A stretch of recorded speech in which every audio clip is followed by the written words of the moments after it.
Hi, this is Nick Dawson, the editor-in-chief of Talkhouse Film, and you're listening to the Talkhouse Film podcast.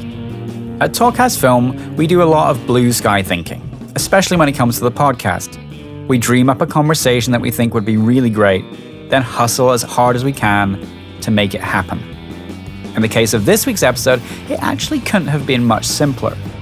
Louis Theroux was coming to town to promote his typically offbeat new documentary, My Scientology Movie, and here in New York City was the perfect person to talk with him, Morgan Spurlock. When we asked Spurlock if he wanted to chat with Louis, he instantly said yes. Theroux is not a widely known name in the US like Spurlock is. That's only because, though his father, novelist Paul Theroux, is American and he has made most of his films in the States, he's a Brit and has worked primarily for the BBC. As he discusses in his conversation with Spurlock, Theroux actually got his big break on this side of the pond, working for Michael Moore on his pioneering network show, TV Nation. And Moore's work is very clearly an influence on both Theroux and Spurlock, two documentary filmmakers who thrust themselves into the action in immersive pieces that are marked by their personality and humor. If you've never seen Theroux's Weird Weekend series, in which he, or rather, an exaggeratedly wide-eyed, unworldly version of himself, spends time with the KKK, black nationalists, and porn stars, it's an excellent introduction to his work. And if you're a fan of Super Size Me, or particularly Spurlock's TV shows 30 Days and Inside Man, you should definitely get up to speed on Theroux's back catalogue stat. Though Theroux and Spurlock had never met, they were big fans of one another and would have talked for hours if they could. In the time they had, though, they still dived in really deep in a thoroughly entertaining conversation that, in addition to My Scientology Movie, touches on the joys and pitfalls of immersive journalism, Theroux's time with the infamous British TV presenter Jimmy Savile, getting up close and personal with bigots, pedophiles, Ted Nugent, and other unsavory characters, whether or not Louis hates Alex Gibney, who of course made his own Scientology doc, Janet Jackson and Nipplegate, and much more.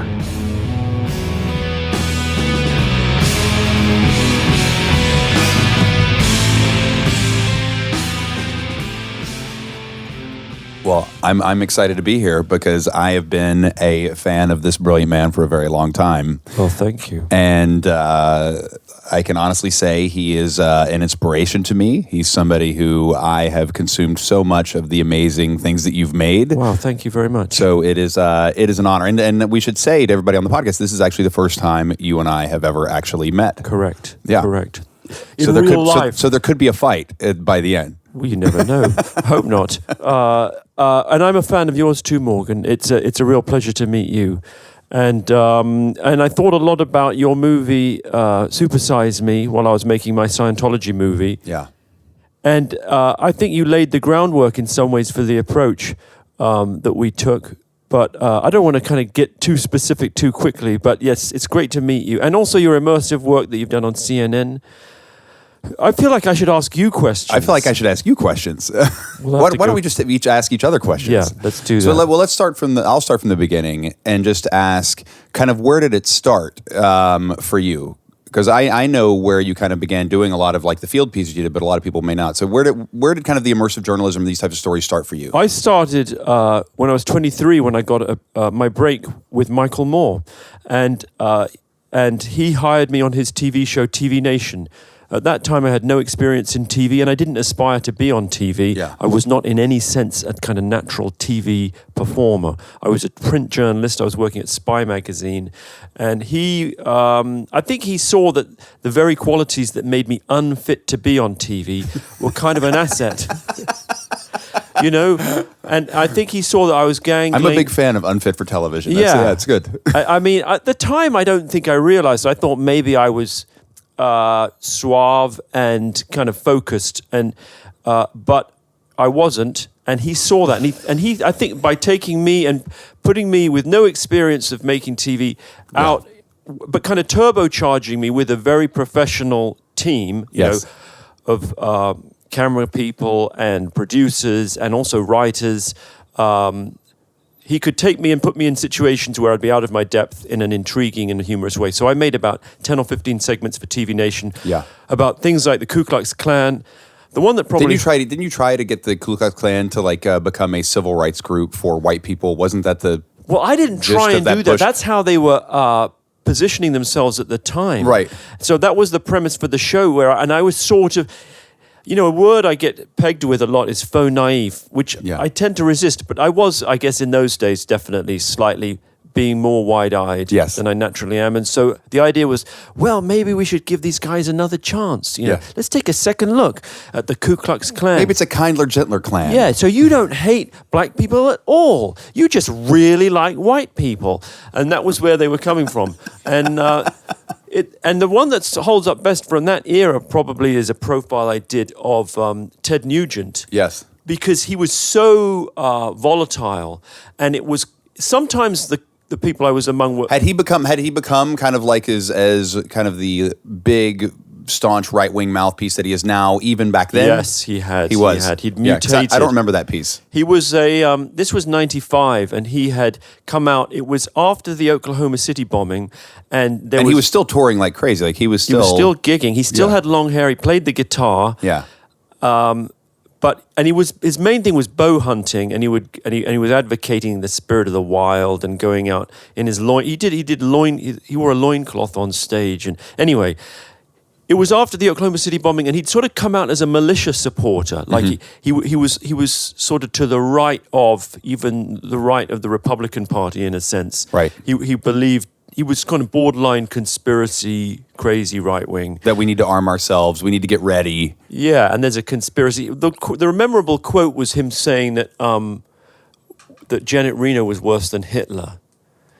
And but then I said, "Are you serious? You think Janet Reno is worse than Hitler? Definitely taller than Not Hitler. even as bad as taller, more manly than Hitler. That's right. That's a little unfair.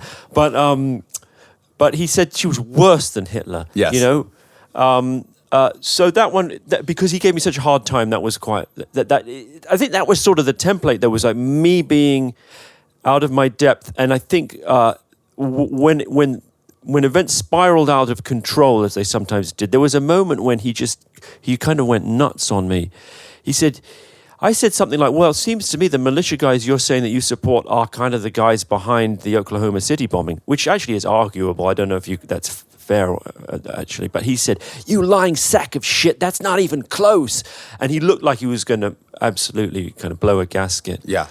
Anyway, so that was sort of where it all started. That was your entree. That was the beginning. That was my entree. Yeah, and for people who haven't, because I love TV Nation. TV Nation was one of those shows that was so ahead of its time. It was post Roger and Me, and Michael Moore did this TV series that was brilliant. It was pre-Daily Show. Pre-Daily Show, because that's the other thing that I think that the show did, is it really, I think, set the stage for all of the field pieces that the Daily Show does so well, and still does so well, like TV Nation was doing 10 years before. Yes. And it was remarkable. But that was just one of its flavors, if you like.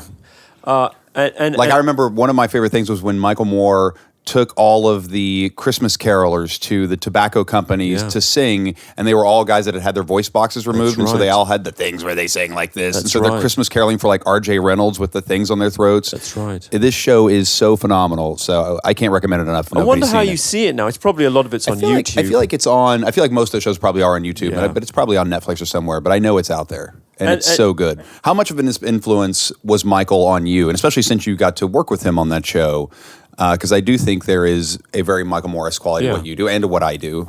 He's a big influence on me. But talk about that. I would say he was massive because he taught me, at that time I had no experience. So all his habits of working I picked up, really. I mean, that was the only way I knew of doing things. And he's a workaholic. He's a workaholic. Yeah. He's an obsessive about his work. And things like using handheld cameras. I mean, later on I learned that many normal TV shows, you would arrive, say hello off camera, then light the house that you're in, and then say, you ready? And we're going to mic you up now. And Michael's thing was like, you arrive with the camera shooting. Everything's captured on film. The hello is very important.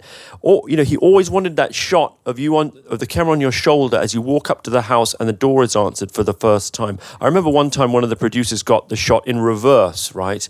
So the door is opened from inside the house as the correspondent arrives. And Michael got, really annoyed. He's like, why is the camera in the house? He's like, I never want to see that shot again. Never let this happen again. Yeah.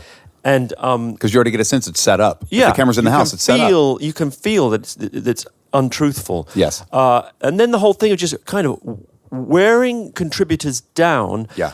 Because often we're talking to people who we're trying to show the truth of, and maybe they've got something to hide. As I say, clans people or people involved in religious cults, and it's about sort of putting the time in and getting to the point where the truth starts to emerge, or unexpected moments of comedy emerge. So most of the comedy, he would actually have writers who would write funny things for him to say, and he would get a few of those off. Most of those didn't tend to be the funniest stuff, though. The funny things emerged just from random bit, like a dog running in and biting you, or you know what I mean, or someone tripping over a chair.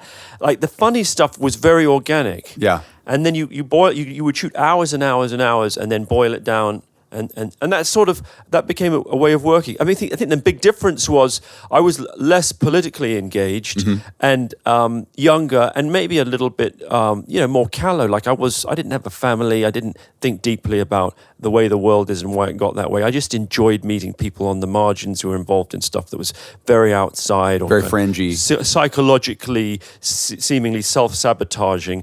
So that came more from me, I suppose, and he gave me space to do sort of more quirky and more, I don't know how to characterize it, but stories that were less politically pointed, I suppose. Were you on that show for the whole run? I was, yeah. Well, it had 2 runs, but then actually... 2 seasons it did, right? It did NBC, 6 episodes, and then it did Fox, I think 6 or 7 episodes. It was also on the BBC, which is why I was hired, by the way. I was hired because the BBC... They said, we need somebody to bridge that gap. We kind of want an English... Pond. We are giving you a third of your money. It'd be nice if you had an English kind of accent on there somewhere, which Michael obviously took against, because he, hates to be told what to do. Plus, he's not a massive Anglophile. Yeah. He's actually a big Americanophile. He's not hugely... warm to other countries. He likes Michigan, and then a little after that comes the rest of the United States. Do you know what I mean? Yeah, and he likes. It's true. He's still got very kind of grassroots, blue collar tastes in TV and food. So yeah, he wasn't. But I think when he saw me, he's like, well, this guy's English, but at least his dad's American, meaning me. And I'd worked before that on an alternative paper in San Jose called the San Jose Metro, which was a cousin to the paper Michael founded, the Flint Voice, which is how Michael got his start. Yes. As a print journalist. And I think he liked that. I had certain credentials that made me kind of acceptable. And parallel. And you're almost in parallel to what he'd done. Yeah. And you were a proper journalist. A very junior version, obviously. But I had some journalistic experience as well. So what was the greatest thing you learned during the course of that show? What did that teach you, that kind of teach you up for what was to come? I think it was almost a sense of ambition. And one of the things, for what the show would be and how seriously you would take what you would, one of his things was this sort of year zero approach to TV making. Yeah. And his watchword was, behave as though you're never going to get another job in television. Right? It was this sort of revolutionary mindset. And, what that meant was, yes, get arrested. Yes, push the limit. If you get physically assaulted, so be it.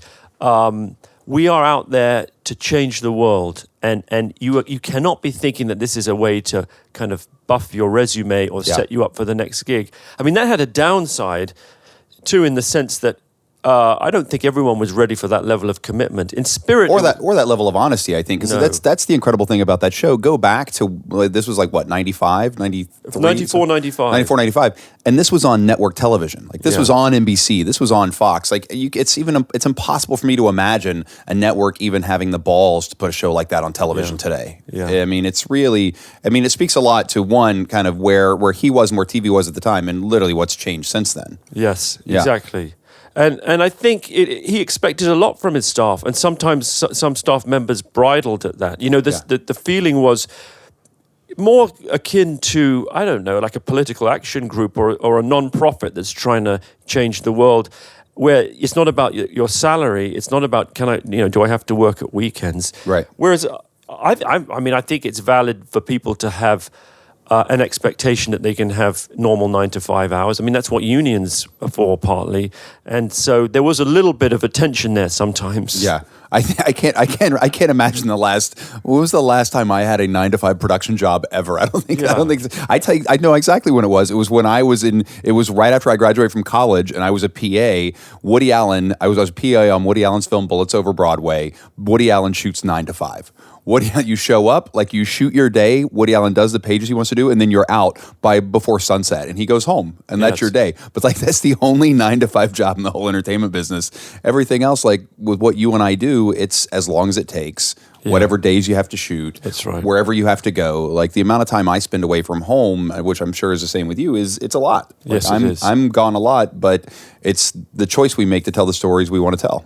Do you have a sense of, obviously Michael was an inspiration on you. Completely, yeah. And have you worked with Michael, and what was your exposure to his work? I mean, I saw Roger and Me. This would have been, I was in college when Roger and Me came out, and that was kind of my first entrees to most of us to Michael Moore, who was just like this regular guy who went out to fight the big fight and chase this, to chase this unseeable monster that was, that he had felt like he had to, be a champion of the people for. And it was an amazing thing to see because it made you finally feel like a little guy could do something. Finally made you feel like the little guy, maybe not win, but at least the little guy could put up a fight. And I think that he became a champion of working class people on the heels of that film in a way that hadn't happened in a long time, for somebody to have kind of that voice and that platform and that impact. And I think he showed me kind of what that was possible. I mean, it was still after that film, it was another 13 years before I made Super Size Me, but it was definitely one of those films that we kept coming back to. That film, Bowling for Columbine, that were all just really big influences. Yeah, and then of course by the time we made that movie, yourself included. Oh well, thank you very much. Yeah, because I loved TV Nation. I was a big Weird Weekends fan. Really? Yeah. You've seen that on Bravo? I saw that. I saw it whenever, was it Bravo that showed it in the States, or was it PBS? It was Bravo that picked it up. And the porn episode, still one of the greatest things anyone can ever watch in their life. Oh, wow. Thank you. Dark side to that, because I remember I went back, I feel like this was a couple years ago, to kind of just find out. I watched it again for some reason. We were talking about doing something, I guess, in the porn world at my company, and I said we should watch this show. And we just started watching it, and a lot of, like, John Doe, the guy who's in that show, has now passed away. That's right. Yeah. And then I started looking into just all other people in the porn business, and that seems to happen a lot. I made a follow-up called Twilight of the Porn Stars. Yeah. It's a Nietzsche reference. I don't know that many people got that. Both of them got it. Yeah. Both people, me and my mum.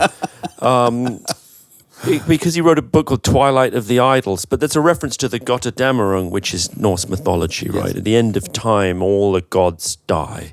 Well, I thought that was very apt because, we lived in an age when porn was a sort of secret, a kind of secret pastime, or pastime is kind of not the right word, but either way, people consumed it and paid for it. There was an industry. There were sort of celebrity porn performers. And the men weren't exactly celebrities. The men were always second fiddle. Yeah.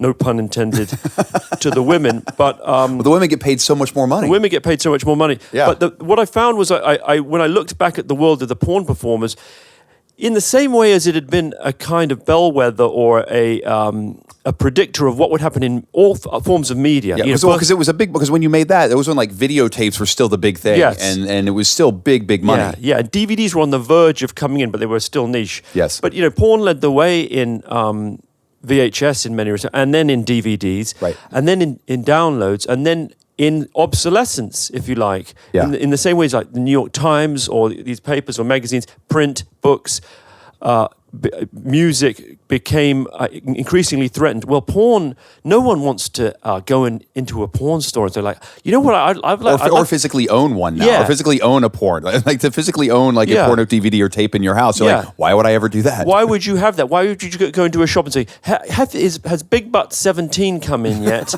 If you could just click a button and get it for free. There's the line. Pirating. Like, I don't want to pirate Big Butt 17. That would be unfair to the makers. But I love they deserve my money. No one's going to have that moral One qualm. of my favorite conversations you have in it, where you talk about the things that are magic in scenes that come out. There's a conversation you have with a guy who runs one of those stores, who he says, and it's like Anal Intruder 7. It's the greatest. It's the best. Rob Black said that. Where you basically said, he's like, is it really that much better than 6? Yeah, and yeah. He's like, Intruder 6. He says, Anal Intruder 6 was awful.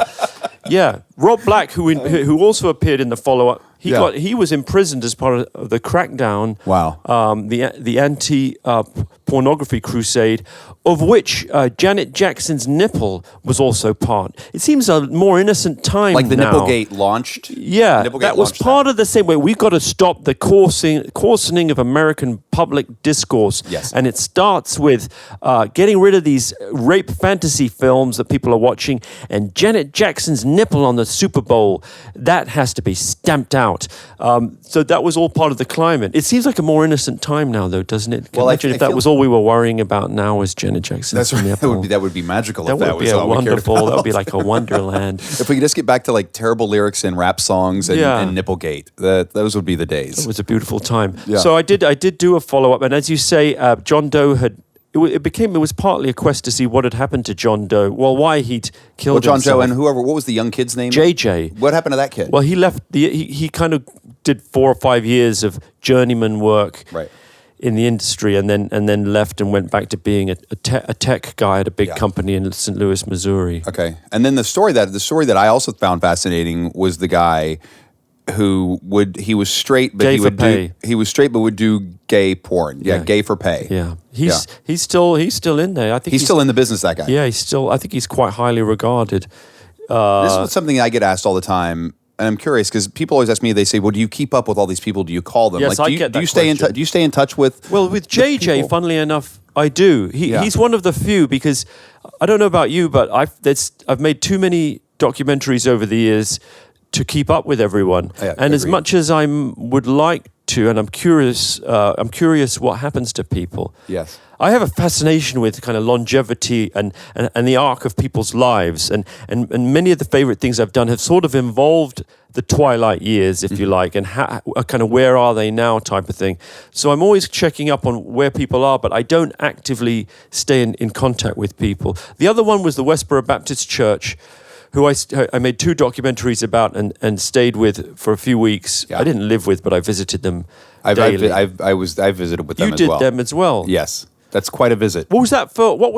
CNN? It was for CNN, yeah. So we did a religious episode. And then we also visited with them once when we were doing a gay straight episode for FX for 30 days for the show we did for them. And were they receptive to you? Well, I think they're receptive to anybody who wants to talk to them. Yes. I think, and so long as you give them a platform and a microphone, they will let you in. They may not like you or agree with you. Who did you talk to there? Well, we talked to Fred because he was still alive at the time.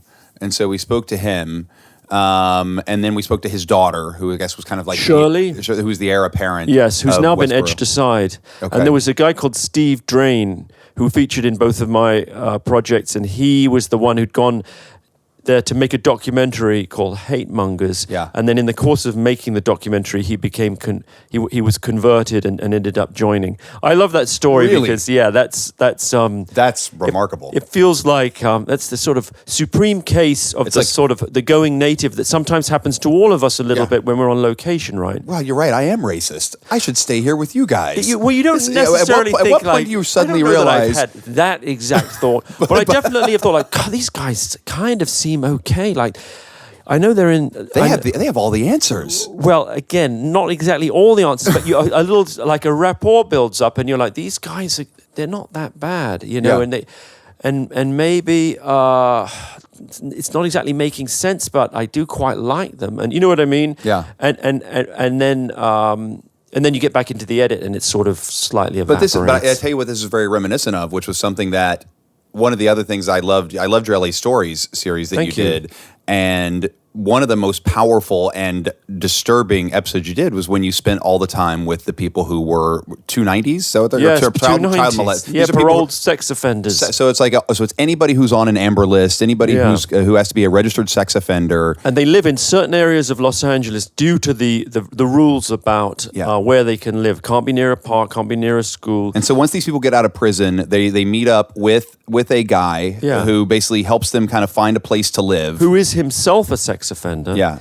And they have sort of flop houses for sex offenders. Like they're hostels, but they're very down, very down market. It looked very They're pretty depressing. grim. Yeah. And they're great, it's better than prison, but it's pretty grim. Yeah, entirely inhabited by sex offenders who can't get jobs because they've got felonies. And So what do these guys do? Like when they get out of prison, nobody's going to hire you. No one really hires you, and they just hang about, and occasionally they get jobs in factories, Right. and they try to move along to come up some other place to live, but many of them are in a sort of an inescapable spiral. Yeah. No, the thing I remember but at the beginning, so there's a show where there's people that you're like, wow, you feel sorry for this guy until you realize, or you'll even like some of the people that are in there, and you're like, oh, this guy is a child molester. Yes. Yeah. The main guy who ran the hostel, who I got to quite like, he was called Craig, and then literally on one of the last days of filming, I talked to him. So what did you do? Yeah. And it turned out to be his crimes were actually worse than anyone else's there. Yeah. He'd molested 3 of his 4 sons, and extensively over a period of time. And it was just this bizarre feeling of, who are you? Who, and what do I do with this feeling, of feeling that we had a rapport, kind of a mutual respect, and now are you unclean to me? Like, because that doesn't feel right either. So it's this strange kind of shadow area of emotional sort of ambivalence. Yes. I think people who I think, using like the Westboro Baptist Church, or these people that you start talking to and they're nice when they talk to you, but they spew such hatred. I remember when we were making the film Where in the World is Osama bin Laden, we were filming with a gentleman who was in a mosque in Saudi Arabia, who is an imam, who when he and I sat and talked, we had a very nice conversation. He was like, you have to come visit, you should bring your family. We had tea, it was very lovely and nice. But when he's up, talking before, his whole group at this one mosque, he would just, vitriol would come out about westernized countries, about America, about, Israel, you name it. And so it's like someone who still spews that level of, I think, hatred it's hard to feel real love and compassion towards them. I think what I try to do is just feel an understanding of where they're coming from. I think that's the most important thing, and be compassionate towards that of trying to build that bridge of understanding. But at the same time, hate speech is still hate speech. Yes. And it does light a fuse in a way that I think is dangerous. Do you maintain relationships with contributors, people you've done programs and shows with? I think some. There's people like there's a guy in West Virginia, Dale Lusk, who I lived with when I did the coal mining episode of 30 Days. He and his family, who every time I go home to West Virginia, I at least call him, try to see him and his family. He's somebody who I've remained very close to. And I think a lot of it is probably because he's part of my, he's like family. We're from West Virginia. We're of the same cloth in a lot of ways. But it's hard, just as you've said, when you meet so many people, talk to so many people, it's hard to stay in constant contact with them. But also, I have trouble sometimes blurring the lines between kind of your job, friend and subject. Yeah. And maybe sometimes worry that I've been guilty of treating people in my life who I've met through my shows as specimens, right? Right. And kind of and that bit me, because I made a program about a British celebrity called Jimmy Savile. I was going to ask you about this. Yeah, and after well, give the background first. So talk about who, because a lot of people may not know. Yeah, so there was a British celebrity called Jimmy Savile who was very, very well known. Beloved. Yeah. Like this guy was a hero. Actually, the word beloved, it wasn't so, because he was always viewed as slightly annoying by many people. And a bit off. And off, a little, but still a cultural icon. He was an icon, and he was a hero to many people. But there was wore sweatpants around. He always wore a tracksuit, and he smoked cigars, and he had catchphrases, and he did a children's TV show called Jim'll Fix It, where he made children's dreams come true. He'd become famous as a DJ, but he also had this he always had this slightly enigmatic air about him. No one was quite sure who he was sort of in his private life. He'd never married, never had girlfriends. He didn't seem in any way camp. Like, people sometimes thought he might be gay, but that didn't seem to be necessarily the case. It wasn't like Paul Lynn. He wasn't like the center square on Hollywood Squares, back in the day. No. So I made a show where I kind of tried to get to know him, and I ended up. And what happened during that show? Well, he kind of obfuscated, but in a very entertaining way, and he used his catchphrases, and he talked about his connections in high places. He threatened to sue me once or twice because he didn't like my questioning, but that was part of his style. He had a combative style, which was to do with not taking any nonsense. He kept saying, he made various vague references to the fact that he was a gangster, he was in with gangsters. He said, he kept referring to himself as, I'm Robert De Niro. That's how he spoke, sort of. And then late one night, I recall, when I was in bed, we stayed with him a couple of times. My director stayed up and filmed Jimmy Savile when I think Jimmy Savile may have forgotten that he was being filmed. The camera was very low. And at that point, Jimmy Savile talked about in the 60s, he used to run nightclubs and would, if he didn't like someone, if he thought they were acting up in his nightclub, he would take them down to his boiler room and tie them up and leave them there. And the police tried to arrest him for it. So that was the only hint of something dark, demonstrably illegal, right? But at the end of it, I thought, wow, we did a really good job of revealing how strange this guy was. I never kind of solved the riddle of his sexual identity. Yeah. I was pretty sure he wasn't gay. I didn't know quite what he was, whether he was sort of almost like this, almost like just this celibate, either celibate or just asexual. Yeah, asexual, possibly. Right.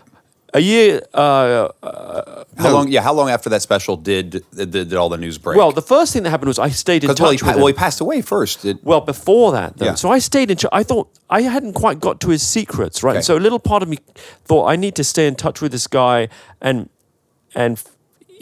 maybe his mask will drop at some point. In addition, I was aware that he was sort of a public relations asset in some ways. I used to use him to do stuff on DVDs or do little skits that I'd use at TV festivals, stuff like that. So 2 or 3 years went by and I visited him at his place several times and I began to sort of see him as something like a friend, right? While continuing to be aware that he was an odd guy. Yeah. Then about 10 years went by and he died. That was in 2011. He was celebrated. All the great and the good turned out for his funeral. And, prime ministers, royalty sent messages of support, generations of pop stars who'd been on his shows and stuff.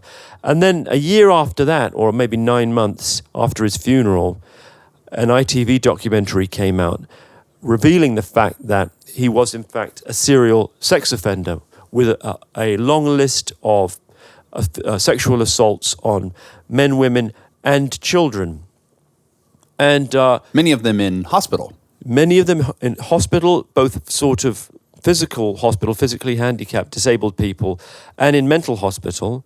And many of them also at the BBC, in the BBC studios. I mean, and many of them all over the place, basically because there were so many that not all of, as it were, equal gravity, but many very grave, very serious. I spoke to 4 or 5 victims, and each one said, I wish I'd said something at the time, or I wish I'd said more at the time. And if I'd known that there were others, I would have, and I feel so regretful that I didn't, speak out. Right. And which is awful to think of, victims feeling responsibility for crimes that were committed against them, among other people. Well, I mean, that's what's happened with Bill Cosby is now there's a strength in numbers of where people started coming forward because there were other people who were willing to speak out. Yeah. And amazingly, I mean, that's still trundling on, but I mean, wow. Unbelievable. Isn't it shocking how long all this stuff takes? Yeah. But the other thing that happened was that I felt as though I dropped the ball by not seeing this in him. Well, that was my question. It's like, so now this ITV documentary comes out, this story comes out, and you're like, how did we not get any of this? How did I spend 3 weeks with him and not see that and not get to that? But almost more than that. And what does it say about me that, you're a terrible journalist. I stayed in touch with him. Well, clearly that. But I was okay with that part. The bit that bothered me was the idea that I'd stayed in touch with him and kind of footled around with him. Yeah. In the sense of visiting him, hanging out, several times going to his place in Leeds. Yeah. So how did you feel? Well, I felt shitty. Yeah. Basically. And I felt as though I was confused about, on the one hand, what the nature of the relationship was. Had I stayed in touch with him to get the goods on him, as I sort of partly thought, or had I sort of surrendered my critical objectivity at some point, and I didn't really have good answers to any of this. Yeah. I ended up making a follow-up documentary. I don't even know if you can see it over here, to be honest with you, in the States, but it was helpful for me. I think it was because the other thing that happened was this sort of rush to distance oneself from Jimmy Savile. The people who were queuing up to deliver eulogies at his funeral vanished, and suddenly no one could be found to talk about it, who had ever professed a friendship for Jimmy Savile, from being the most feted, most sort of admired for his charitable works man, or one of them in the country. Yeah. He became a person who'd never had any friends, who no one had ever liked, who everyone had always known how creepy he was, and the only mystery was how he got away with it for all those years. So I thought I could almost perform a service by standing up and saying, you know what, I knew him, and I actually quite liked him. Yeah. You know, and what do I do with that now? Right. You know, which I think is it's honest. It feels brave, although. I don't know. Well, people said it was brave. I mean, in a sense, it should be. It should be unexceptionable. It should be, because how can we know all these things? Right. But for whatever reason, I think because there was such a sense of betrayal and hysteria, there were very few people who were willing to say that they'd known him. Right. When you look at what you do, what do you enjoy out of what you do? Like, why immersive journalism? What does that do for you as a person? I think it takes me outside myself in a way that I find freeing. I have cares and anxieties. I'm a bit of a worrywart, you know. Believe it or not. Are you? Do you get that at all? You seem actually more comfortable in yourself than I am. But I mean, I worry about things, and I think that I worry when I get into these situations, just because I think you always want to figure out a way to fit in, and that's part of what immersive. But I mean, worry in your normal life. In my normal life, I try not to worry in my normal life. I have a baby, and so I worry about my 10-year-old. I worry about my 10-month-old. I worry about my wife. I worry about all the people that I work with, but I try not to let that take over my life. Right. Yeah. I mean, I'm not sure if that's the same kind of. I tend not to worry about my kids that much. They're fine. I think they're fine. They're fine. They're fine. My wife's on the case. No, I'm a very hands-on dad. But I just have a sense of I worry about who I am, you know, and what I believe, and or social situations, just in a kind of. In a very basic sort of pervasive anxiety disorder. But especially here in America, you already sound 25% smarter than every American just when you start talking. So you should feel fine. And maybe people are hating me for that. That's right. You know, well, that leads to only in certain parts of a country. Right. Yeah. So when I'm in this other world, and people, you know, in the British, people are judging you for what class you are, and there's all sorts of booby traps, socially speaking. When I'm on location in America, somehow I feel invisible. I feel people aren't. I relax around people who aren't curious about me. Yeah, you know, people who just want to give you the news about L. Ron Hubbard or black nationalism, or how to get wood. You know, Big Booty 7. Or gunning. Gunning's still one of my gunning in the Miami jail. Yeah, and I feel like I'm a kind of invisible participant in a hidden world. Yeah, where I'm somehow unaccountable, and I can have intimacy without accountability. I think that's it. The phrase in a nutshell. That's fantastic. That's a great way to sum it up. Do you get that? I love the connection that I start to have with people, and I love the magical moments that come out of these scenarios. Like you said, just when you're using Michael Moore, you said that he would have these jokes and things that he would want to say that would be funny, but the things that are infinitely the funniest are the things you can't plan. Yes. Like in your new movie, one of the funniest things that happens in that film, which is one of the greatest things ever caught on camera, when you are outside of the Scientology gold base and they pull up in the car and they're filming you and you're filming them, they're telling you to turn the camera off. That moment is such gold. It is awesome. Oh, well, thank you. And those are the things you can't plan for. No. Like when those things happen in a documentary, you're like, and in your mind, you're going, in the back of your mind, you're going, this is definitely going in the film. Yeah. But while it's still happening, you're just like, I can't believe this is really happening. That's so funny. Yeah. I was worried because it takes place at night, and I... Are we still getting an exposure? Yeah, I was thinking, oh, this? Christ, we've lost the light. This is a disaster. Yeah. But, well, thank you very much for that. It was a fun movie to make, and in some ways... I love the film. Oh, the thank film you. is so great. It was a funny film to make because I'm used to getting access. Right. And so to do a film and all those things I was just talking about to do with being immersed in a world and being invisible and feeling invited in is a big thing as well. None of those applied here. Yeah. Which is sort of what stopped me from making a documentary on Scientology for, the 15 years that I thought about doing it. Right after we made Supersize Me, we talked about doing exactly what you've just done. It's Of course. It's like, because everybody's like, how do you do this? And people are like, well, you should become a Scientologist. Yeah. I was like, but it's like, I said, you don't think like I'm going to show up and be like, I suddenly want to join the church. They're going to be like, we bet you do. Yeah. We bet you want to just join the church. Yeah. And I think that Did you ever send them? Sorry, go ahead. Sorry. No, but it's one of those. I said to do this, like I'd have to join, and it will take us 10 years. I said because to really get in, like I have to get in, I have to start paying the money. Would you have gone undercover? I think you would have had to have Yeah. really done it like the best way. You've had to have joined. I would have had to have like divorced myself from all my suppressive family members. I would have had to have like turned my quote unquote back on them, while at the same time basically being a double agent, which would have been amazing if you could have actually gotten that far in 10 years. It's just I feel like at some point I would have not only hated myself but my life, and I would have had to have lost everybody that I cared about just to have made a great movie. Sometimes it's worth just making a great movie, but I don't know. I feel like there's better ways to make a great movie. Also, I don't think you don't have the air of a Scientologist. I mean, maybe you could have acquired not yet. it. That's because I haven't started auditing enough. Yeah, See, if I maybe. audit more and I would self-reflect more and I would get rid of all USPs, then maybe.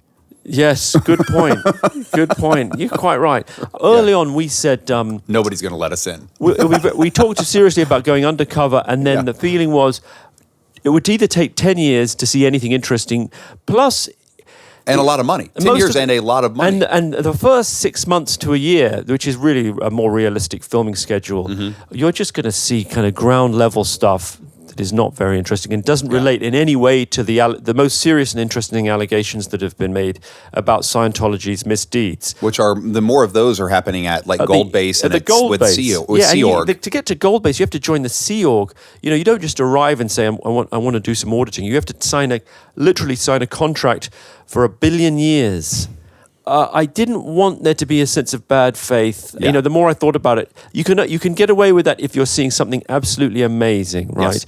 But most of the time, it's better if you can form a kind of sincere relationship, above the table kind of relationship. Yeah. And so we evolved the idea of doing reenactments. The other thing we knew we could rely on was them coming after us. I should also mention that. A lot of people think that's the most sort of revealing or surprising thing. Would it be called squirreling for you? It's not or squirreling. It's only squirreling unless you're a member? Yeah, no, it's only squirreling if you are taking Scientology techniques and selling them or doing them in an unauthorized way. So arguably there was a tiny bit of squirreling that we did, but really what they were doing was confronting and shattering suppression when they turned up and began handling us.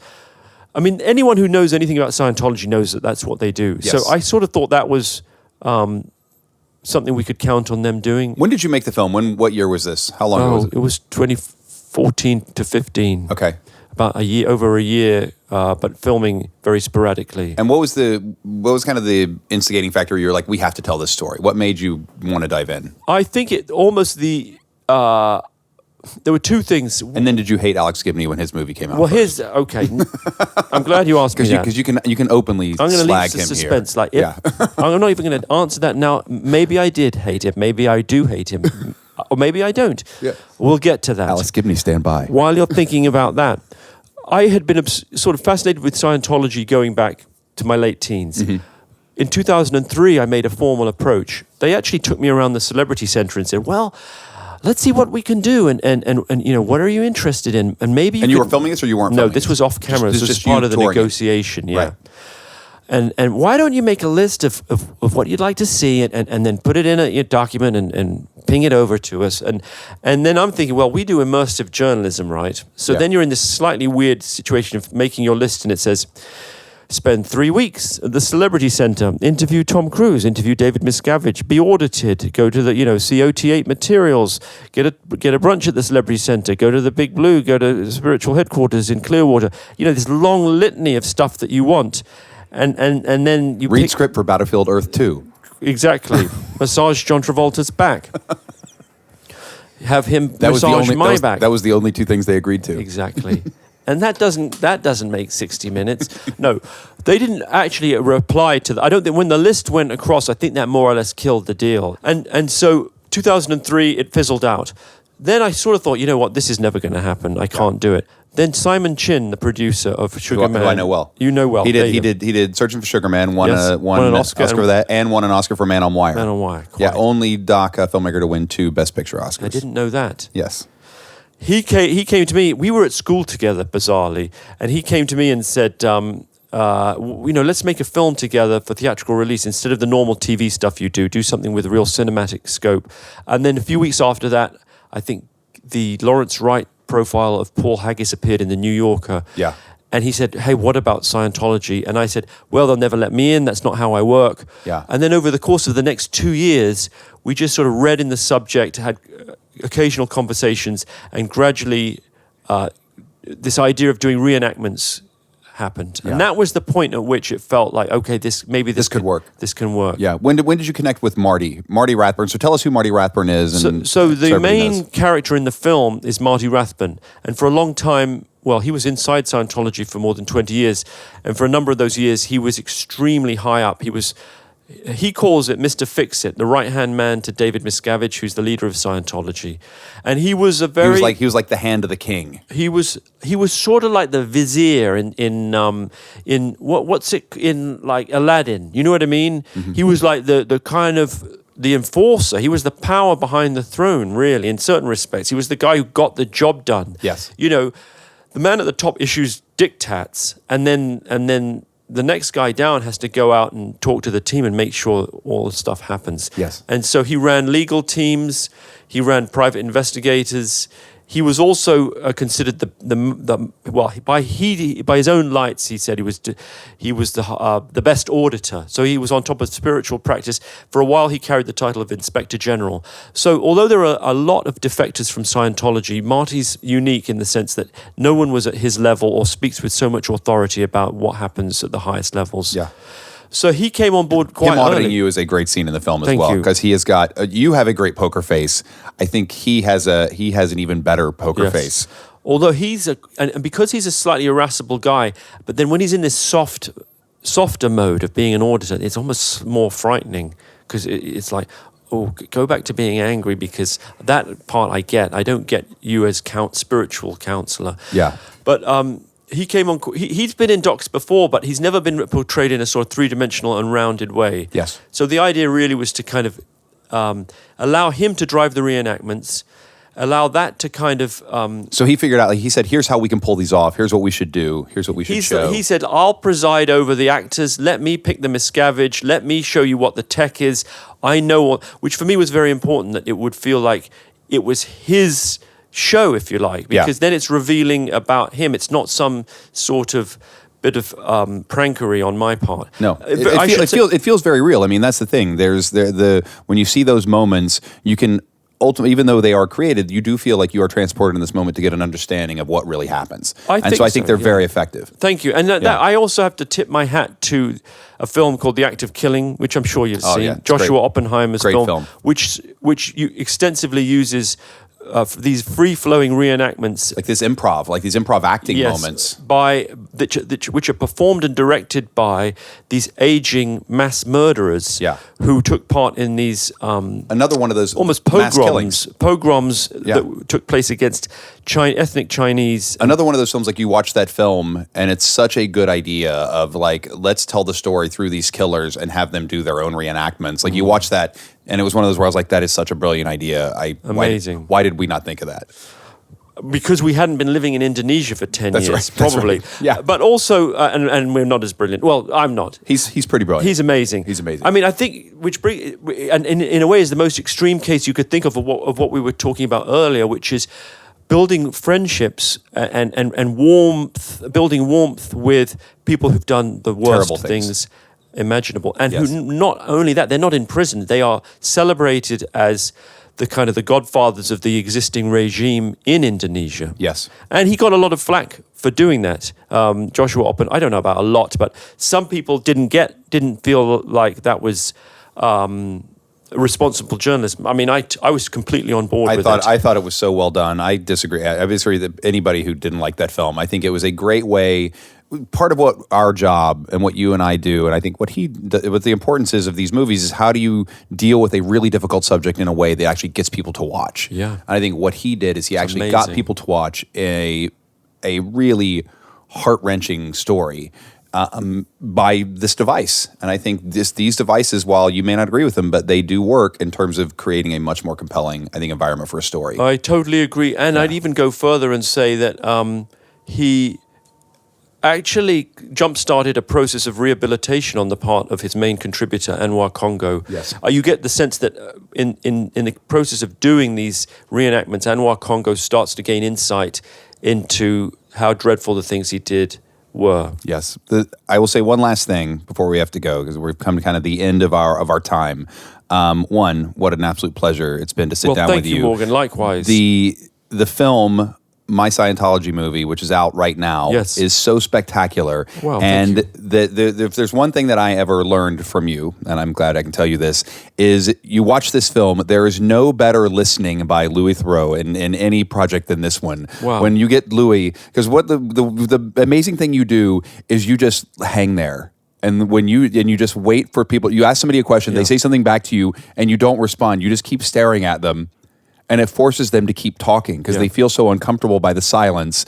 And it's great. And some of the things that people say in this film, some of the things they react, what happens with you and Marty as the film goes on is spectacular. I don't want to tell people, but it's such a great roller coaster ride. Roller coaster of the film. It's an amazing roller coaster ride of enthusiasm and excitement. There we go. About a church from the stars. That's it.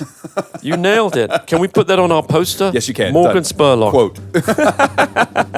Awesome seeing you, man. Thank you. You too. Thanks so much, Morgan. Cheers.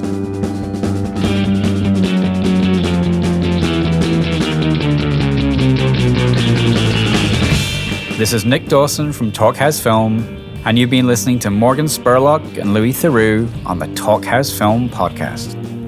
This episode was engineered by Talkhouse podcast producer Elliot Einhorn and mixed by Mark Yoshizumi. For more filmmakers talking film and TV, visit talkhouse.com/film. Subscribe to Talkhouse Film and Talkhouse Music podcasts on iTunes and Stitcher, where you can find all our previous episodes. And while you're there, please rate and review, as it helps others to find the podcast.